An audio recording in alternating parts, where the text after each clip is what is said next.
Iya, shalom, selamat pagi. Salam sehat buat kita sekalian.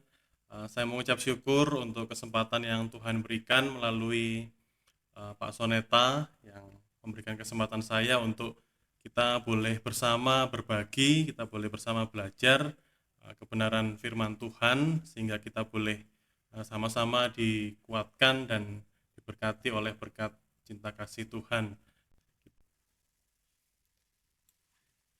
Iya, ini adalah materi yang diberikan kepada saya, yang ditawarkan dan saya terima untuk membagikannya kepada Bapak Ibu Saudara sekalian di Tekwa Ministry Bible Teaching yang kelima tentang suatu tema yang sekarang sedang hits ya, sedang naik daun, naik daun atau naik tangga mungkin yang sedang dibahas oleh sekian orang, oleh sekian pengajar, oleh sekian banyak hamba Tuhan tentang Kristen progresif. Nah, kita akan melihat apa dan bagaimana tentang Kristen progresif ini. Terlebih dahulu kita akan membaca di dalam Efesus pasal yang keempat. Efesus 4 pada ayat 11 sampai 16. Dan ialah yang memberikan baik rasul-rasul maupun nabi-nabi, baik pemberita-pemberita Injil maupun gembala-gembala dan pengajar-pengajar, untuk memperlengkapi orang-orang kudus bagi pekerjaan pelayanan, bagi pembangunan tubuh Kristus, sampai kita semua telah mencapai kesatuan iman dan pengetahuan yang benar tentang anak Allah, kedewasaan penuh, dan tingkat pertumbuhan yang sesuai dengan kepenuhan Kristus, sehingga kita bukan lagi anak-anak yang diombang-ambingkan oleh rupa-rupa angin pengajaran, oleh permainan palsu manusia dalam kelicikan mereka yang menyesatkan, tetapi dengan teguh berpegang kepada kebenaran, di dalam kasih kita bertumbuh, di dalam segala hal ke arah Dia, Kristus yang adalah kepala. Daripada nyala seluruh tubuh yang rapi tersusun dan diikat menjadi satu oleh pelayanan semua bagiannya sesuai dengan kadar pekerjaan tiap-tiap anggota, menerima pertumbuhannya dan membangun dirinya dalam kasih. Ini adalah ayat yang perlu kita cermati terlebih dahulu, kita pahami bahwa pada ayat 11 Tuhan Yesus Kristus memberikan rasul, nabi, penginjil, gembala, dan guru untuk memperlengkapi anggota-anggota tubuh Kristus. Sampai anggota tubuh Kristus itu mencapai kesatuan iman dan pengetahuan yang benar tentang anak Allah. Ada kedewasaan dan tingkat pertumbuhan yang sesuai dengan kepenuhan Kristus.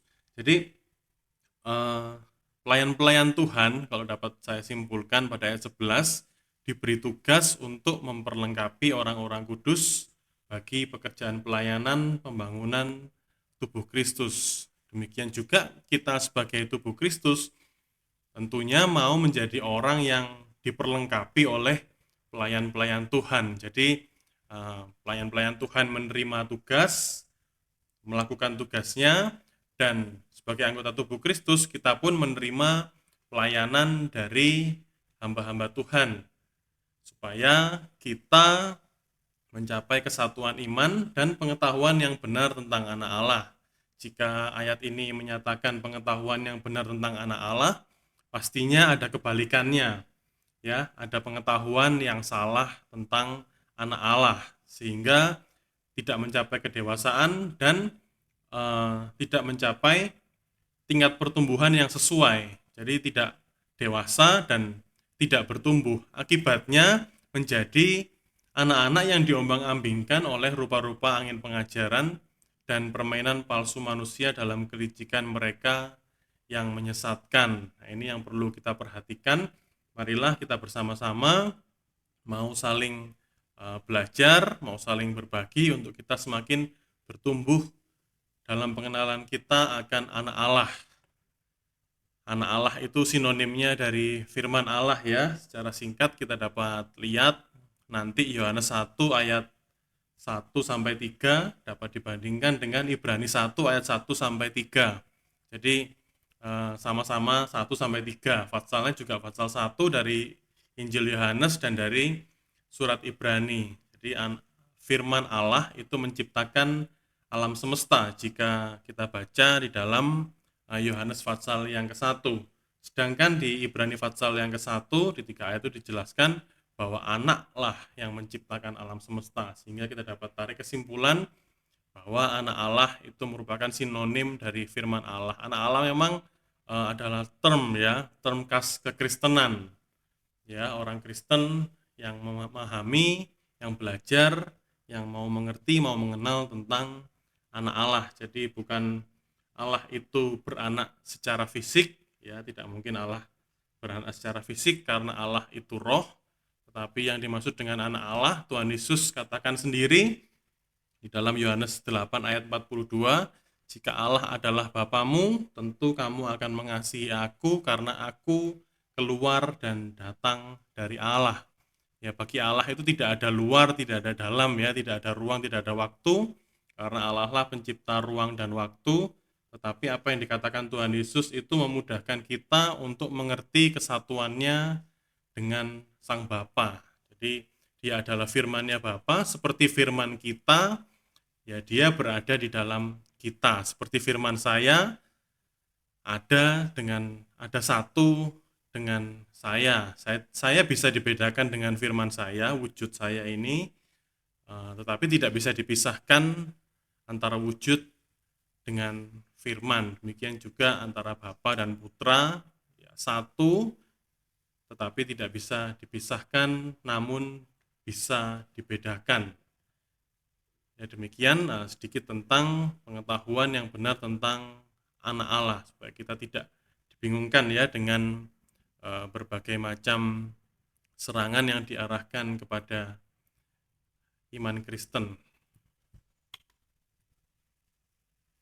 Nah, ini adalah kutipan pernyataan dari Epifanius dari Salamis. Ini merupakan seorang bapak gereja yang menasihati atau menyatakan tentang kesesatan. Nah, yang dibahas Epifanius ini konteksnya adalah Wanes ya, atau Sabelian, di mana orang-orang itu menyatakan ya Bapa itu ya Putra itu sama dengan Roh Kudus. Nah, mereka memutarbalikkan kebenaran. Demikian juga tidak saja Sabelian, banyak lagi pengajar-pengajar sesat yang memutarbalikkan kebenaran firman Tuhan. Saya bacakan pernyataan dari Epifanius, namun mereka mengambil kekeliruan-kekeliruan tersebut dan kekeliruan nalar mereka berasal dari karya-karya apokrifa tertentu, khususnya yang dinamakan Injil Mesir. Ada banyak pesan mengenai hal ini yang mengaku dan menerima pesan tersebut secara personal ya, tentang misteri pribadi sang juru selamat.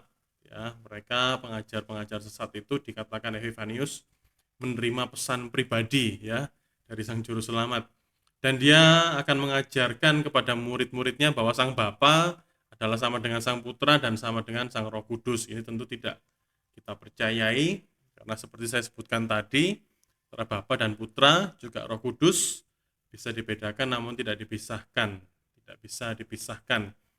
Kemudian mereka menjumpai orang-orang sederhana dan berdosa yang tidak paham kitab suci dengan baik. Nah, inilah pentingnya kita mau belajar kitab suci dengan baik. Dan mereka ajukan sebuah pertanyaan yang menakut-nakuti. Pertama, apa yang harus kita katakan? Apakah kita memiliki satu Allah atau tiga Allah? Orang-orang saleh yang tidak memahami kebenaran dengan baik mendengar hal ini, dia terganggu dan menyetujui kesalahan-kesalahan ajaran mereka sekaligus dan menggiring mereka untuk menyangkal eksistensi Sang Anak dan Sang Roh Kudus. Pada paragraf ketiga ini ya tentunya menjadi koreksi untuk kita, jangan menjadi orang saleh yang banyak salah ya. Orang saleh tentunya harus disertai dengan pengertian. Orang yang saleh, orang yang baik disertai dengan pengertian atau berhikmat sehingga mampu membedakan, mampu menimbang apakah ajaran itu sesuai dengan firman Tuhan atau tidak sesuai dengan firman Tuhan ya. Dalam belajar firman Tuhan itu tentunya tidak sekali belajar langsung bisa ya, harus ada proses yang harus dijalani waktu demi waktu, setahap demi setahap dengan kerendahan hati, maka kita akan dibimbing, kita akan dituntun untuk semakin hari semakin dikuatkan dan semakin memahami kebenaran firman Tuhan. Ya, kita masuk dalam pembahasan Kristen progresif ya, ini merupakan rupa-rupa angin pengajaran dari munculnya seorang YouTuber yang mengaku Kristen ya, tetapi menyebut dirinya Kristen progresif ya, kurang lebih pernyataannya tidak mungkin orang baik masuk surga karena keselamatan itu tersedia untuk semua manusia. Alkitab mengandung kesalahan karena banyak kontradiksi di dalamnya, kemudian neraka tidak ada, dan orang tidak harus ke gereja untuk membuktikan dia orang Kristen. Yang penting sikap hatinya.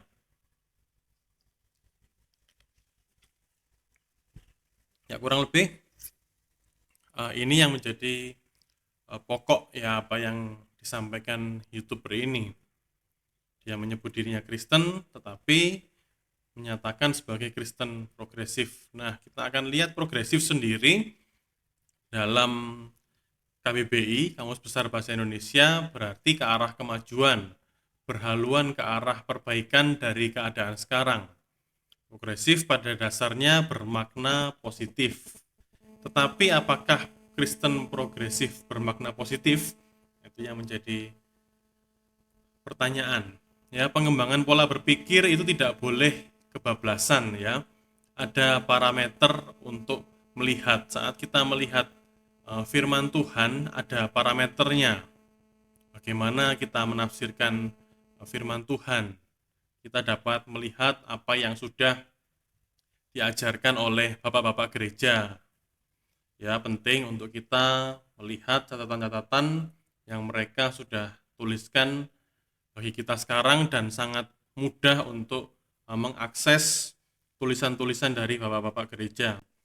Sebelum era internet, membeli buku bapak-bapak gereja itu sekian belas juta, itu sekian puluh tahun yang lalu, jadi nilainya cukup besar. Namun sekarang kita tinggal download PDF-nya, ya itu merupakan berkat Tuhan yang harus kita manfaatkan, kita maksimalkan. Kita belajar dari bapak-bapak gereja, kemudian belajar dari bahasa aslinya mungkin, atau dari beberapa terjemahan untuk kita dapat mengerti makna dari satu perikop atau satu ayat yang sedang kita pelajari. Kemudian kita perlu belajar arkeologi untuk kita dapat semakin dekat dengan peristiwa ya, karena kita dengan peristiwa itu jaraknya ribuan tahun, jadi harus diimbangi, kita melihat dari banyak hal yang mulai dari tulisan bapak-bapak gereja, dari bahasa aslinya, dari sejarah dan arkeologinya, kebudayaan saat itu, sehingga kita bisa melihat firman Tuhan dengan baik. Jadi kita tidak kebablasan untuk melihat sesuatu. Nah, Kristen progresif, ciri pemikirannya adalah relativisme. Yang benar menurut Anda, belum tentu benar menurut saya.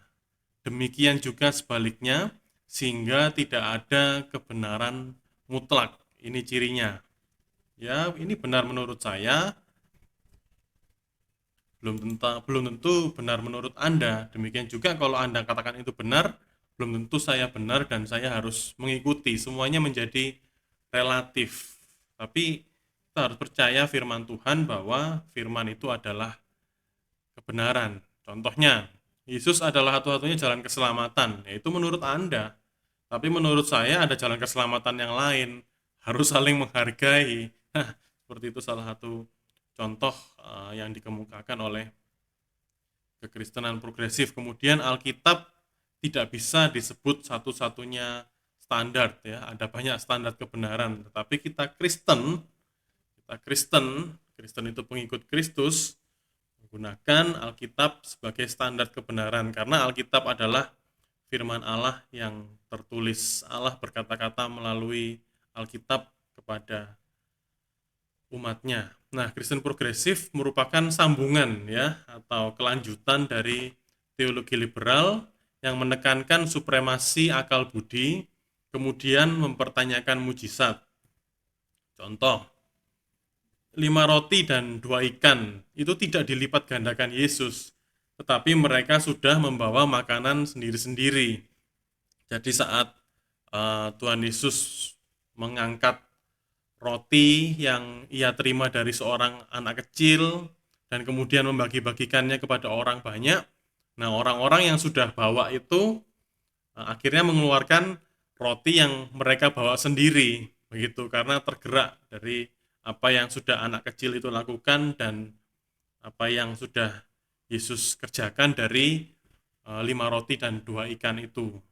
5 roti dan 2 ikan, makanan yang sedikit dibagi-bagikan sehingga mereka tergerak oleh belas kasihan ya, mereka tergerak, mereka sadar, akhirnya mereka mengeluarkan makanan mereka sendiri-sendiri.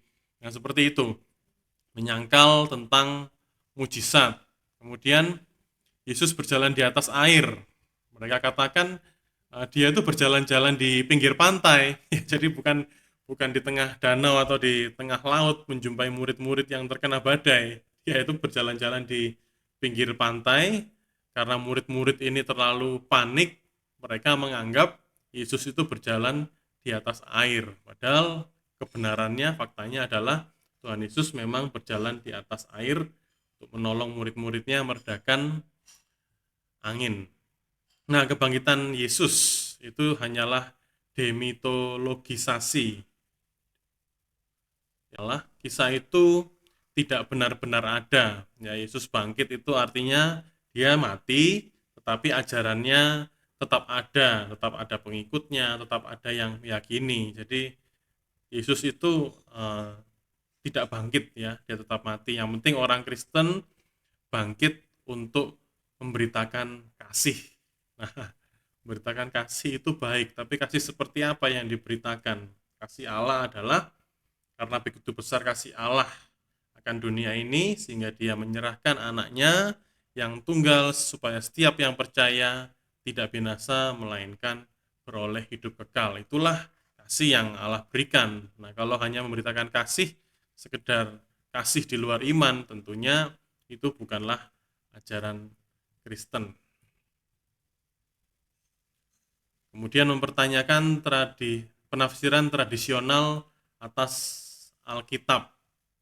Ya, kalau Yesus itu satu-satunya jalan keselamatan, seperti tadi sudah saya sampaikan, ya ada jalan keselamatan lain, itulah perbuatan baik. Kalau penafsiran tradisional itu sudah penafsiran mereka dulu. Sekarang kita itu berkembang, sekarang kita progresif. Nah, ciri-ciri mereka seperti itu. Menerima keberagaman manusia termasuk LGBTQ. Ya, firman Tuhan mengajarkan untuk menerima manusianya, namun membenci dosanya, mendorong untuk orang itu bertobat, membimbing untuk orang itu bertobat, menjadi orang yang kembali ya pada apa yang sudah Tuhan tetapkan ya. Kalau dia laki-laki, biarlah dia menjadi laki-laki, perempuan ya perempuan. Ya, percaya teori evolusi yang mempertanyakan kejadian fatsal yang ke-1. Tekankan keadilan pada orang tertindas ya, pada sosial, lebih cenderung kepada sosial, atau ada juga yang menyebutkan sosial gospel, Injil sosial, Injil yang menekankan kebaikan kepada sesama. Tetapi kita harus ingat firman Tuhan, kasihilah Tuhan Allahmu, kemudian kasihilah sesamamu manusia. Jadi harus seimbang, bukan menekankan pada satu hal secara berlebihan. Nah, kita akan lihat bagaimana lebih detail pandangan mereka tentang Yesus. Yang pertama tentang Yesus. Ini adalah tabel perbandingan dari Kristen progresif dan bagaimana kebenaran firman Allah bagi kita dan yang kita yakini. Yang pertama, Kristen progresif tidak menekankan kealahan Yesus, tetapi melihat Yesus sebagai manusia yang punya teladan moral yang baik, hanya menekankan kemanusiaannya, menitik beratkan kepada kemanusiaan, manusia yang mempunyai moral yang baik. Tapi firman Allah, kebenaran firman menyatakan Yesus memang orang baik, orang yang sangat baik, tidak ada dosa di dalam dirinya. Tetapi bukan hanya manusia baik, tetapi firman Allah atau anak Allah yang menjadi manusia. Dalam Yohanes 1 ayat 14, firman itu telah menjadi manusia dan berdiam bersama-sama dengan kita, dan kita melihat kemuliaannya sebagai anak tunggal Bapa, penuh kasih karunia, penuh kemurahan, dan dialah satu-satunya jalan keselamatan. Ya, Yohanes 14 ayat 6, Tuhan Yesus mengatakan, akulah jalan dan kebenaran dan kehidupan.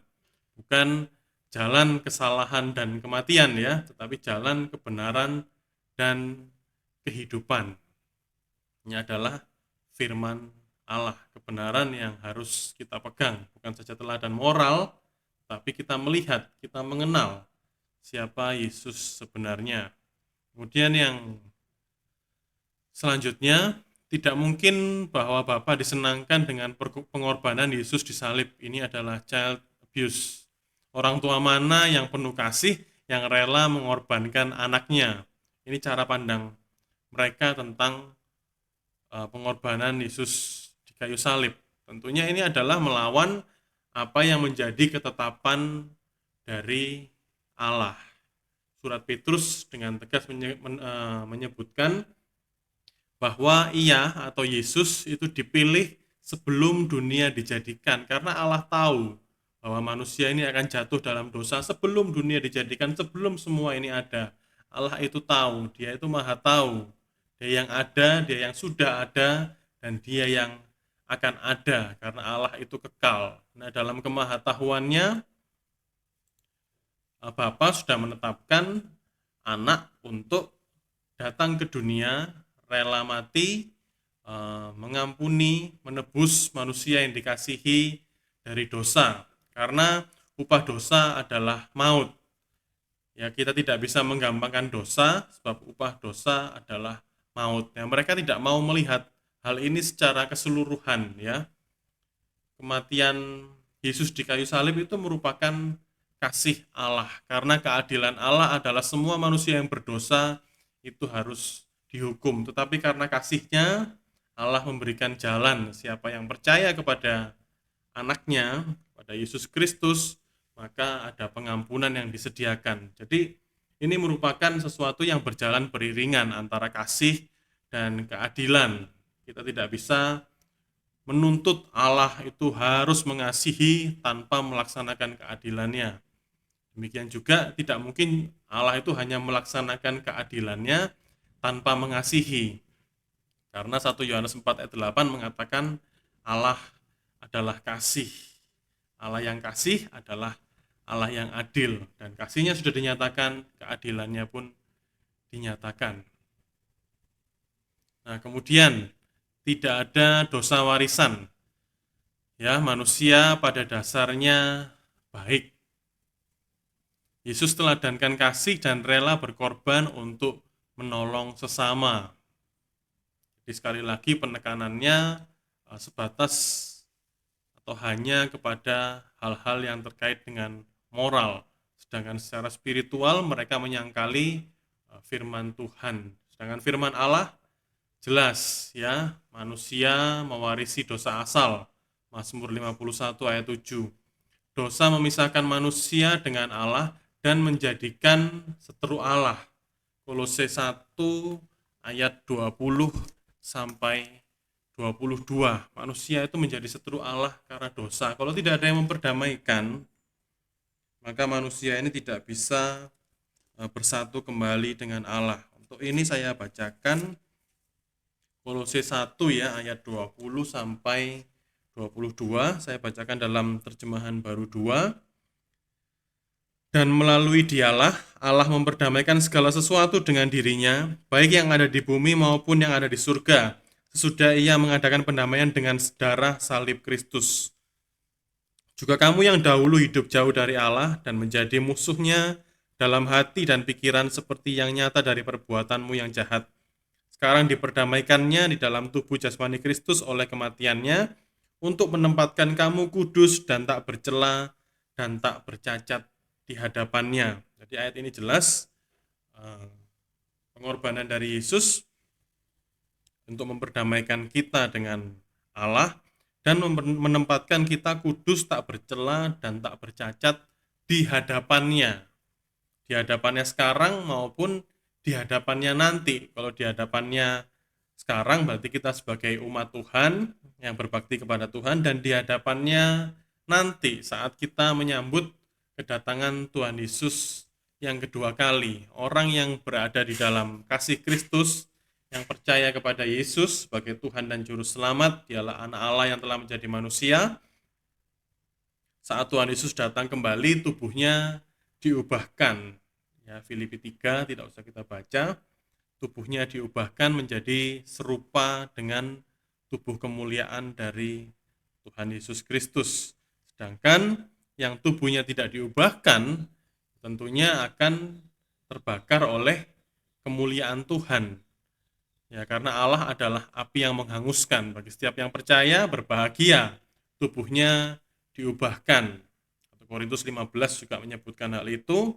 Sedangkan yang tidak percaya, Wahyu 1, banyak orang akan meratap ya, karena malapetaka yang besar, malapetaka yang sesungguhnya bagi orang yang tidak percaya kepada Tuhan Yesus Kristus adalah saat Tuhan Yesus datang yang kedua kali. Mereka tidak akan sanggup bahkan terbakar karena api kemuliaan dari Tuhan. Ya, Roma 5 ayat 10, Yesus mati untuk memperdamaikan. Kemudian yang kedua tentang Alkitab. Ini saya kutip dari buku Another Gospel, halaman 163. Kaum progresif memperhatikan Alkitab.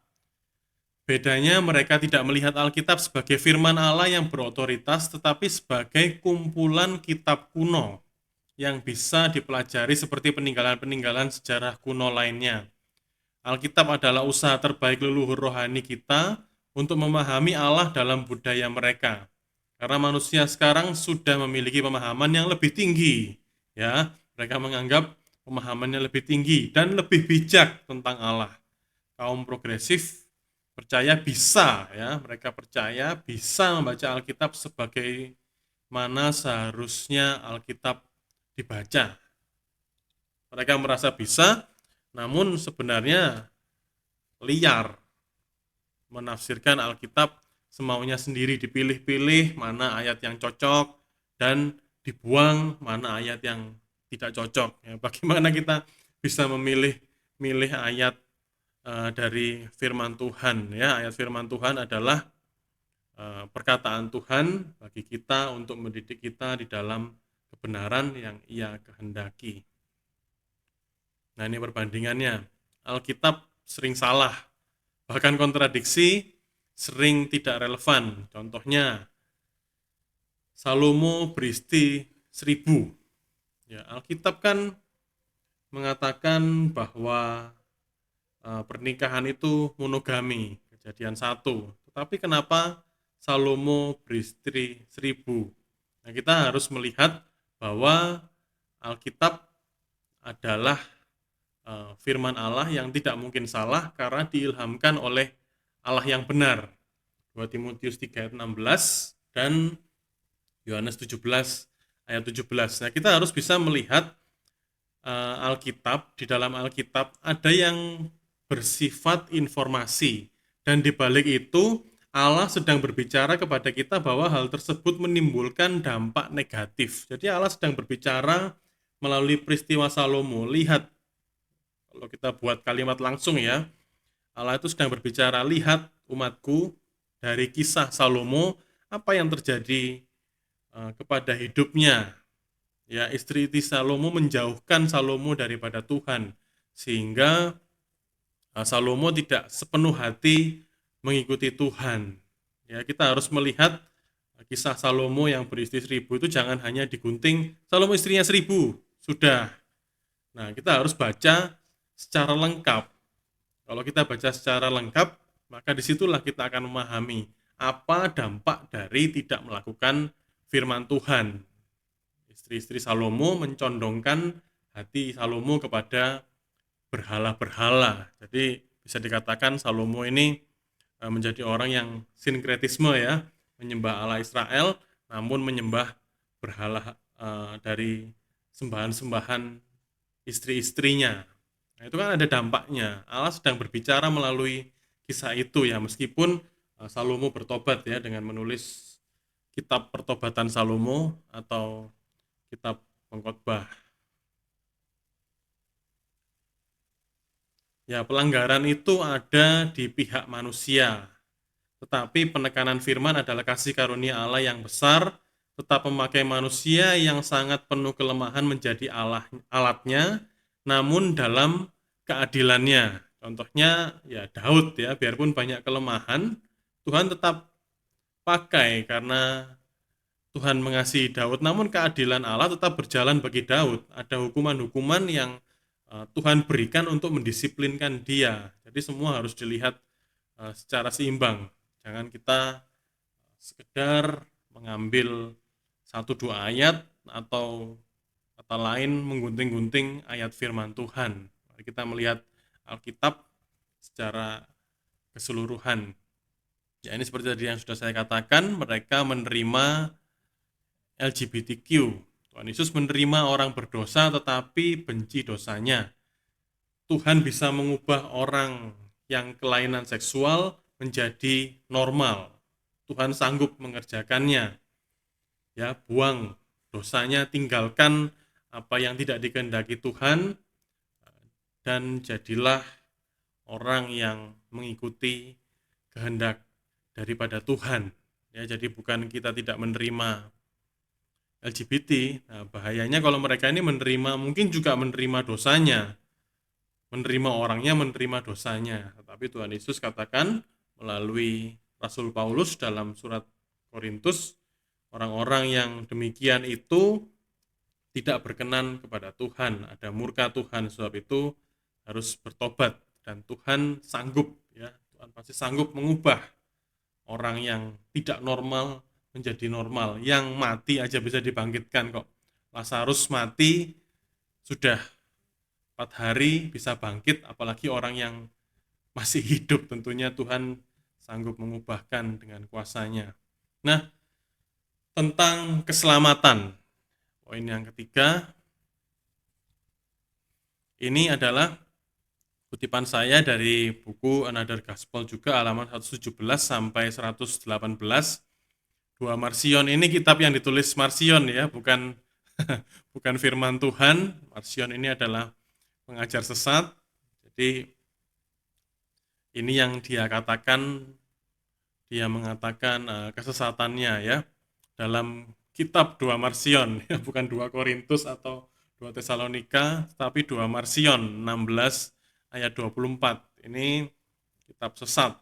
Lalu Yesus berkata kepada para murid, setiap orang yang mau mengikut aku, ia harus menolak pemikiran tentang neraka dan penghakiman, dan hanya mengikuti kehidupan kasih dan belas kasihku. Ini jelas bertolak belakang dengan apa yang disampaikan oleh Tuhan Yesus sendiri. Dalam Yohanes 5, Tuhan Yesus sudah jelaskan bahwa ialah nanti yang akan menghakimi manusia. Karena itu adalah tugas yang dia terima dari Bapa di surga. Tuhan Yesus adalah hakim. Bagaimana mengatakan Tuhan Yesus yang adalah hakim, tetapi mereka menolak tentang penghakiman dan neraka, hanya mengikuti kasih. Ya, tidak bisa. Nah, Marsion ini orang yang membedakan Allah perjanjian lama dan perjanjian baru. Yang pertama lebih rendah, atau yang Allah perjanjian lama itu lebih rendah, jahat, dan remeh. Sedangkan yang kedua, atau Allah perjanjian baru, merupakan keadaan, ya, keadaan yang mengasihi dan mengampuni. Marsion menolak semua aspek Allah dan kekristenan terkait murka, neraka, dan penghakiman. Jadi satu pertanyaan juga buat kita, apakah Kristen progresif ini merupakan Marcionism Reborn atau ajaran Marcion yang lahir kembali, ya kita harus berwaspada akan hal ini. Kita ikuti yang sudah Tuhan ajarkan, kita ikuti kebenaran yang sudah kita terima, jangan kita menyimpang ke kiri dan kanan. Tentang keselamatan ini perbandingannya, menekankan ajaran moral, bagaimana jadi orang baik agar selamat. Ini berkebalikan dengan kebenaran firman Allah. Perbuatan baik adalah buah dari keselamatan. Terus 3 ayat 5 dan Efesus 2 ayat 8 sampai 10. Jadi berbuat baik karena kita sudah selamat, menyatakan keselamatan itu kepada orang di sekitar kita. Buah pertobatan itu bisa dilihat. Sedangkan keselamatan itu adalah kasih karunia Allah yang diterima dengan iman. Ya, keselamatan itu adalah Yesus. Jadi keselamatan itu bukan sekedar sesuatu, tetapi keselamatan itu adalah siapa. Siapakah keselamatan itu? Keselamatan itu adalah Yesus yang diberikan bagi kita. Tidak ada kebaikan dari satu manusia pun yang bisa membuat Allah mengutus anaknya datang ke dunia. Ini perlu diperhatikan baik-baik. Tidak ada kebaikan dari satu manusia pun yang bisa membuat Allah mendatangkan anaknya, mengutus anaknya ke dunia untuk menyelamatkan orang. Tidak ada. Itu semua adalah pemberian Allah, inisiatif Allah untuk menyelamatkan manusia dan diterima dengan iman. Kebaikan manusia tanpa iman adalah kain kotor, ya. Bagaimana kain kotor? Nah, masa kain kotor ditunjukkan kepada Tuhan? Ya, kebaikan manusia tanpa iman itu adalah kain kotor. Kita angkat kain kotor, ini Tuhan, kain kotor. Ini Tuhan, kebaikanku di hadapan Tuhan itu hanyalah kain kotor, kebaikan tanpa iman. Yesaya 64 ayat 6. Kemudian menurut mereka manusia dihakimi menurut hati nurani. Itu Roma 2 ya, Roma 2 ayat 14 sampai 16. Ya memang kalau kita lihat berdasarkan firman Tuhan, hati nurani itu menggerakkan atau mengarahkan pada Taurat, sedangkan hukum Taurat itu tidak menyelamatkan. Galatia 3 ayat 11. Kita lihat tentang perbuatan baik yang sudah dilakukan oleh Cornelius. Ya, Cornelius berbuat baik, tetapi Petrus tetap memberitakan Injil kepadanya. Kita dapat lihat di dalam Kisah Para Rasul pasal yang ke-10 ayat 34 sampai 48. Ya, Cornelius itu persembahannya diterima dan diingat oleh Tuhan. Tetapi bukan karena persembahannya. Petrus tetap diutus kepada Cornelius dan Petrus menyampaikan Injil keselamatan kepada Cornelius. Ya, Petrus memberitakan Injil sehingga Cornelius menjadi orang yang percaya. Ya, Kristen progresif itu terkait juga dengan inklusivisme. Apakah Yesus satu-satunya jalan keselamatan? Ada 3 pandangan. Yang pertama, pluralis, tidak ada kebenaran mutlak, semua relatif, Yesus hanya salah satu jalan, semua kepercayaan bisa menyelamatkan asal taat. Kemudian yang kita pegang adalah eksklusif, ya. Yesus adalah satu-satunya jalan keselamatan. Yohanes 14 ayat 6, Kisah Rasul 4 ayat 12, tidak ada nama lain yang dapat menyelamatkan, hanya nama Yesus. Lukas 2 ayat 11, hari ini telah lahir bagimu Kristus Tuhan, Juru Selamat. Hari ini telah lahir bagimu Juru Selamat, ya, Kristus Tuhan di kota Daud. Dan inklusivisme, Yesus satu-satunya jalan keselamatan, tapi ada hidden atau unknown Christ di berbagai kepercayaan. Kematian Yesus menyelamatkan alam semesta termasuk ateis. Ya, kematian dan kebangkitan Tuhan Yesus memang menyelamatkan alam semesta, artinya akan ada perubahan dari alam semesta ini nanti, jadi akan direstorasi, akan diubah, akan ada langit dan bumi yang baru. Tapi untuk manusia ya hanya manusia yang percaya yang diselamatkan, karena percaya kepada Tuhan Yesus Kristus, percaya kepada korbannya yang sanggup menyelamatkan.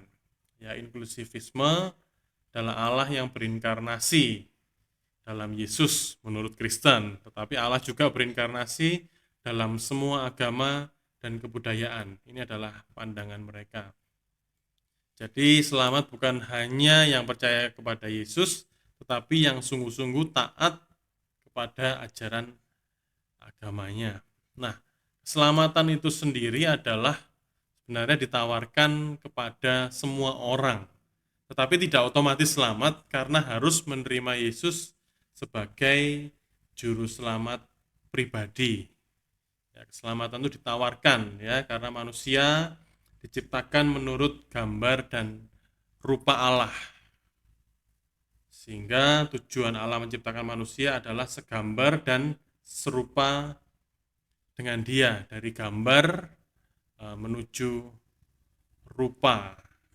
Namun dalam perjalanannya manusia mengikuti kehendak iblis sehingga manusia itu menjadi rusak. Nah, gambar Allah yang tidak kelihatan disebutkan di dalam surat Kolose itu adalah Kristus. Sehingga gambar Allah yang sesungguhnya itulah yang memperbaiki gambar Allah yang rusak, itulah manusia. Jadi hanya Kristuslah satu-satunya jalan keselamatan. Itu kutipan saya dari apa yang Bapak Gereja Athanasius ungkapkan. Gambar Allah adalah Kristus dan hanya Kristuslah yang mampu memulihkan manusia yang sudah rusak ini. Setiap manusia yang percaya akan dipulihkan. Ya, dalam masyarakat majemuk kita memang harus saling menghargai, ada toleransi, tidak memaksakan kepercayaan. Tetapi toleransi bukan sinkretisme, ya, pencampuran agama. Kita bisa beda kepercayaan, tetapi satu dalam kemanusiaan. Kalau kita melihat orang terdampak banjir atau terdampak gempa bumi, ya kalau kita bisa tolong maka kita harus lakukan, ya tidak peduli memandang kepercayaannya itu apa, tetapi dalam satu hal mengenai keyakinan kita tetap katakan bahwa saya adalah pengikut Kristus. Kemudian tentang surga dan neraka, Richard Rohr, ini salah satu tokoh mereka, dia menyebutkan Yesus mengatakan kita harus mengasihi musuh, tetapi Allah budaya ini tidak. Artinya Allah yang di dalam Alkitab itu tidak.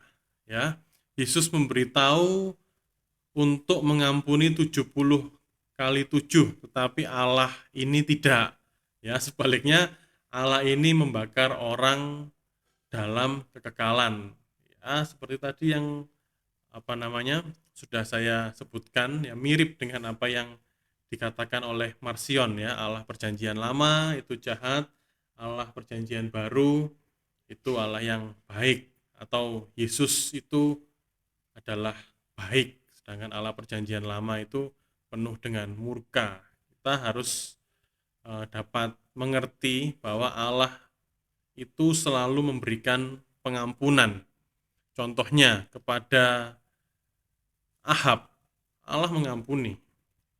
Kemudian kepada Raja Manasya, Bapak Gereja Sirilos dari Yerusalem mengatakan bahwa Raja Manasya itu telah menggergaji Nabi Yesaya. Jadi yang disebutkan dalam surat Ibrani 11, ada yang digergaji itu adalah Nabi Yesaya. Yang menggergaji, ya, Nabi digergaji, ya, itu adalah Manasya. Tapi saat dia datang kepada Tuhan, dia memohon ampun, Allah mengampuni kok. Jadi salah total mengatakan Allah perjanjian lama itu adalah Allah yang suka menghukum. Dia juga mengampuni. Daud diampuni. Ya, kita baca Mazmur 103 ayat 8 sampai 14. Tuhan adalah penyayang dan pengasih, panjang sabar dan berlimpah kasih setia. Tidak selalu ia menuntut dan tidak untuk selama-lamanya ia menendam. Tidak dilakukannya kepada kita setimpal dengan dosa kita dan tidak dibalasnya kepada kita setimpal dengan kesalahan kita. Tetapi setinggi langit di atas bumi, demikian besarnya kasih setianya atas orang-orang yang takut akan Dia. Sejauh timur dari barat, demikian dijauhkannya daripada kita pelanggaran kita. Seperti Bapa sayang kepada anak-anaknya, demikian Tuhan sayang kepada orang-orang yang takut akan Dia. Sebab Dia sendiri tahu apa kita. Dia ingat bahwa kita ini debu. Nah, ini perbandingannya. Kristen progresif mengatakan orang baik akan masuk surga menurut versinya sendiri. Sedangkan firman Allah yang kita pegang, Yesus adalah penguasa surga dan bumi. Yesus merupakan penguasa surga dan bumi. Saya bacakan 2 Petrus 1 ayat yang ke-11. Dengan demikian, kepada kamu akan disediakan seluas-luasnya jalan untuk memasuki kerajaan kekal, yaitu kerajaan Tuhan dan Juru Selamat kita, Yesus Kristus. Itulah kebenaran firman Tuhan. Kemudian Kristen progresif mengatakan Allah itu kasih, tidak mungkin ciptakan neraka. Mungkin hanya hilang lenyap, ya. Mungkin mereka menganggap manusia itu seperti kucing begitu ya. Jadi kalau kucing habis mencuri, ya mencuri ikan kita, menghabiskan ikan kita, waktu mati ya sudah mati. Ya, sebagian mereka berpandangan seperti itu, mati ya sudah hilang, sehingga tidak diciptakan neraka karena Allah itu kasih. Ada juga bahkan yang percaya iblis masuk surga.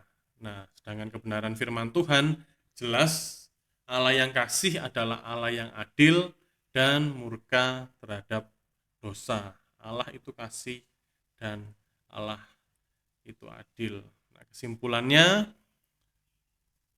pada kesempatan pagi hari ini kita akan baca di dalam Galatia 1 ayat 6 sampai 9. Rasul Paulus katakan pada jemaat di Galatia dan merupakan peringatan juga bagi kita sekarang. Aku heran bahwa kamu begitu lekas berbalik daripada Dia yang oleh kasih karunia Kristus telah memanggil kamu dan mengikuti suatu Injil lain yang sebenarnya bukan Injil. Hanya ada orang yang mengacaukan kamu dan yang bermaksud untuk memutarbalikkan Injil Kristus. Nah, perhatikan ayat 8. Tetapi sekalipun kami atau seorang malaikat dari surga yang memberitakan kepadamu suatu Injil yang berbeda dengan Injil yang telah kami beritakan kepadamu, terkutuklah dia. Ayat 9, seperti yang telah kami katakan dahulu, sekarang kukatakan sekali lagi. Jikalau ada orang yang memberitakan kepadamu suatu Injil yang berbeda dengan apa yang telah kamu terima, terkutuklah dia. Mari kita mengikuti apa yang sudah diajarkan oleh Tuhan Yesus, diteruskan kepada para rasul meneruskan kepada bapak-bapak apostolik, itu murid langsung dari para rasul, bapak-bapak apostolik meneruskan kepada bapak-bapak gereja, itu adalah murid dari muridnya para rasul, sampai kepada konsili, sampai kepada kita. Jangan kita mengikuti Injil yang lain yang tidak berasal dari Tuhan. Ya, demikian yang bisa saya sampaikan. Tuhan Yesus memberkati kita sekalian.